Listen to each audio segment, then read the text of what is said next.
El Lleida esportiu més conservador de la temporada va treure un punt d'una visita sempre complicada al Municipal d'Olot, tot i que els de la Garrotxa són un equip de la part baixa de la taula. La temporada passada van ser la particular bèstia negra dels Didiàquet i, per tant, el partit exigia màxima prudència, més encara quan pràcticament en la primera aproximació de perill els locals s'avançaven. Era el minut 29 i Uri Santos aprofitava una bona assistència de Sana per fer el primer. El Lleida va tenir capacitat de reacció i 10 minuts després Colinas era objecte de penal. Diego Suárez va assumir la responsabilitat de la pena màxima i no va fallar.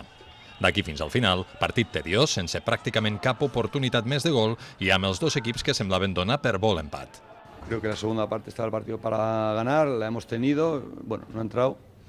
Bueno, me quedo sobre todo con la recuperación, ¿no? Un partido que ha empezado el Olot mejor y que hemos sido capaces de darle la vuelta al juego y acabar, creo que imponiéndonos y estando más cerca del gol que el rival. Ara, al Lleida li toca tornar a canviar el xip. Dimecres al camp d'esports contra el Guijuelo arriba de nou